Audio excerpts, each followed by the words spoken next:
Think you need a supercar to dominate the streets? Think again.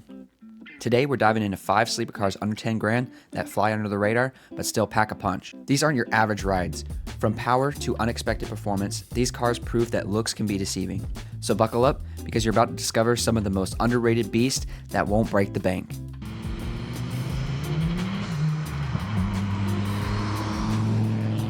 Alright, so first up we got a Volvo 850. Now if you ever meet a Volvo person, they're very mischievous little guys. Like, they always have something crazy going on under the hood, and they'll just go up to like the biggest and baddest cars. They'll go straight up to a Hellcat, Corvette, Mustang. They'll just go right up to the big V8s. So this car right here is the lower trim turbo wagon. This isn't the T5 or the 850R. Those cars are harder to find, and if you can't find them, they're a little bit more expensive, but they're still really good cars. You can get them for this one right here is at 6 grand. And in my opinion, these cars are super underrated. They come turbo from the factory. All you have to do is just crank up the boost a little bit. Also, there's plenty of aftermarket support. You can do all kinds of manual transmission swaps, engine swaps.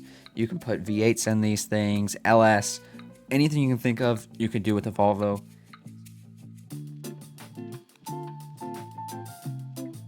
So the next car, Cadillac DTS. So this is a car a lot of people are scared of because the North Star engine is notorious for being bad.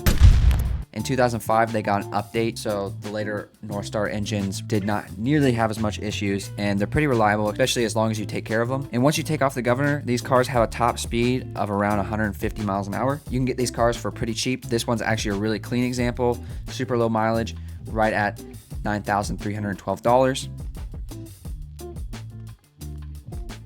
All right, next up we have the Lexus SC430. So this is a car that is notoriously hated on just because it's honestly pretty ugly. It is the epitome of what I would consider a grandma car, which it probably was. Now this car originally had an MSRP of over $50,000. Now you can get these things all day for under 10 grand. They were super well taken care of, and just not a lot of people want them. In fact, even Top Gear really hated on this car, calling it at the time one of the worst cars for sale. So this engine is a 4.3 liter V8 pushing out 300 horsepower at the crank. So pretty respectable, especially for the time.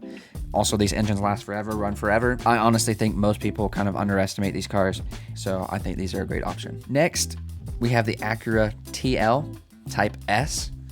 Now, honestly, any of the Acura TLs you can get, even the earlier generations, are pretty good cars. Now, the one we're looking at right here comes with a 3.5 liter V6, pushing out 286 horsepower. Now, the great thing about these cars is you can get these in a 6-speed manual transmission. Also, with it being a Honda, the aftermarket support for these is incredible. And also, but they actually had an all-wheel drive version of this, and those cars actually came with a boost in horsepower about 305.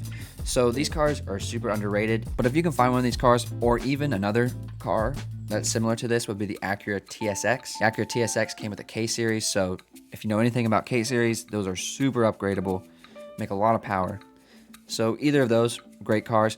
The reason why I picked the TL is because stock comes with more horsepower than the Acura TSX does, but even still, both cars, really good options, would make a great daily driver that still has plenty of power.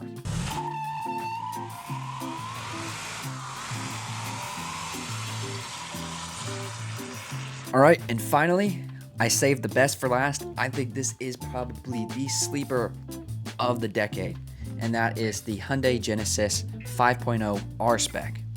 Now, these cars are super underrated. Now, a lot of these cars came with a 3.8 liter V6 at the time, which honestly, for what it was, is actually pretty good. But someone at Hyundai decided we're gonna put a 5.0 V8 in one of these things, and it pushes out 429 horsepower. So this car is a really good daily driver, and they're honestly pretty reliable. I know Hyundai gets a bad rap for being unreliable sometimes, but these engines are pretty bulletproof, and I've seen these cars go at 200,000 miles. It's definitely a car that not many people know about, and so when you pull up on this thing, a lot of people are just gonna think it's a old Hyundai, and they'll be really surprised once you actually give it the beans.